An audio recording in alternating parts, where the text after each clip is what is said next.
ফের বেসরকারি ব্লাড ব্যাংকের বিরুদ্ধে অভিযানে নামলো রাজ্য স্বাস্থ্য দপ্তর। এবার হাজরার পিপলস ব্লাড ব্যাংকে হানা দিল রাজ্য ব্লাড ট্রান্সফিউশন কাউন্সিল। এ বিষয়ে নিয়ে আরো বিস্তারিত জানবো। সন্দীপ সরকার এই মুহূর্তে সরাসরি রয়েছেন আমাদের সঙ্গে। সন্দীপ, হাজরার পিপলস ব্লাড ব্যাংক, তার বিরুদ্ধে ঠিক কি অভিযোগ রয়েছে যার ভিত্তিতে অভিযানে নেমেছে রাজ্য ব্লাড ট্রান্সফিউশন কাউন্সিল?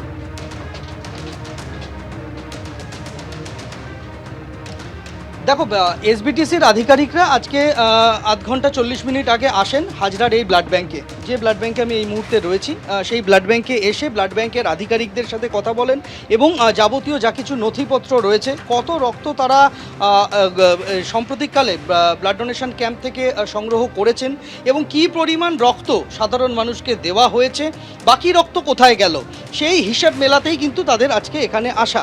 আমরা দেখতে পাচ্ছি যে এসবিটিসির আধিকারিকরা তারা এখানে রয়েছেন ব্লাড ব্যাংকের প্রত্যেকটা অংশে। তারা ঘুরছেন, তারা দেখছেন, তারা কথা বলছেন। ব্লাড ব্যাংকের পরিবেশ পরিস্থিতি কি, কতটা পরিকাঠামো রয়েছে এই ব্লাড ব্যাংকের, যেখানে কোল্ড স্টোরেজে সেখানে নির্দিষ্ট তাপমাত্রা মেনটেন করে যেখানে ফ্রিজার রয়েছে, যেখানে রক্ত রাখা হয়েছে, সেখানকার পরিস্থিতি কি, সবটাই কিন্তু তারা পরীক্ষা করে দেখছেন। ব্লাড ব্যাংকের প্রত্যেকটা কোনায় কোনায় তারা গিয়েছেন এবং আমরা দেখতে পাচ্ছি যে ব্লাড ব্যাংকের ভেতরে সেখানে এই সংকীর্ণ সরু পথ দিয়ে ডোনারদের যাতায়াত করতে হয়। রক্তদাতারা এক জায়গা থেকে আরেক জায়গায় যান। এই সমস্ত কিছু নিয়ে যেমন প্রশ্ন তুলেছেন তারা, সেরকমই গতকাল যে এই ব্লাড ব্যাংকের তরফ থেকে 10টি রক্তদান শিবিরে তারা গিয়েছিলেন, সেই 10টি রক্তদান শিবিরে যত পরিমাণ রক্ত সংগ্রহ করা হয়েছে, সেই সংগৃহীত রক্ত সেগুলি কোথায় গিয়েছে, কাদেরকে দেওয়া হয়েছে, এই সমস্তটা তারা পরীক্ষা করে দেখছেন।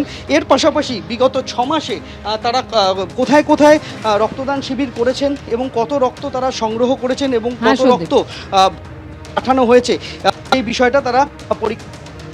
রক্তদান এই ব্লাড ব্যাংক স্বাস্থ্য মুহূর্তে ঘুরছেন। আমরা সন্দীপ, তোমার কথা স্পষ্টভাবে এসে পৌঁছচ্ছে না। হাজরার এই বেসরকারি ব্লাড ব্যাংকে অভিযান চলছে, যেখানে রাজ্য ব্লাড ট্রান্সফিউশন কাউন্সিল তারা অভিযান চালাচ্ছে রক্ত এবং প্লাজমা বিক্রি সংক্রান্ত অভিযোগের ভিত্তিতেই এই অভিযান বলে জানা গিয়েছে।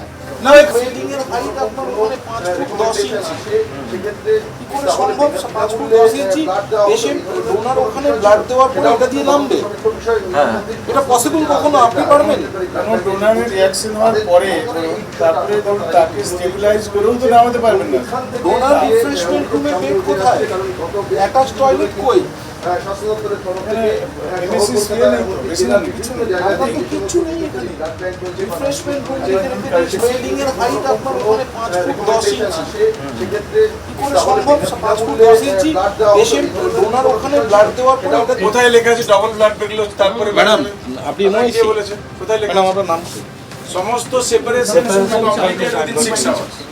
ডক্টর পুবালি চৌধুরী।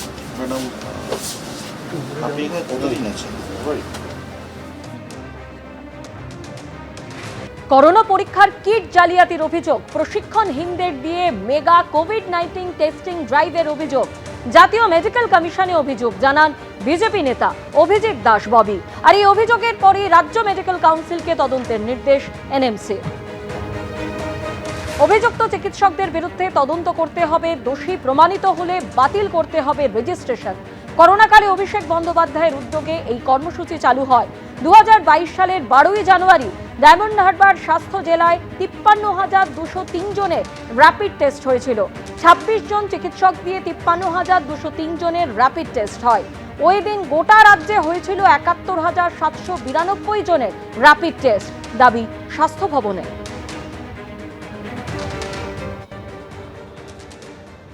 ন্যাশনাল মেডিকেল কমিশন থেকে একটি ইমেল আসে, যেটা ওয়েস্ট বেঙ্গল ন্যাশনাল মেডিকেল কাউন্সিলকে পাঠানো হয়েছে।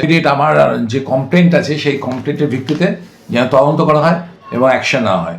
আমার কমপ্লেন্টের মূল ভিত্তি ছিল 2022 সালে 12ই জানুয়ারি অভিষেক ব্যানার্জি ডায়মন্ড মডেলের অঙ্গ হিসাবে যে মেগা কোভিড টেস্ট ড্রাইভ করে। অভিষেক ব্যানার্জি বলছে যে 1100 জন মাত্র হচ্ছে ডায়মন্ড হারবার লোকসভার মধ্যে আক্রান্তের সংখ্যা, এবং তাহলে বাকি 41টা কেন্দ্রে আক্রান্ত সংখ্যা হচ্ছে 22,000 আপনার 155 জন, অথচ টেস্ট হয়েছে মাত্র ওই হিসাবে 18,579 জন।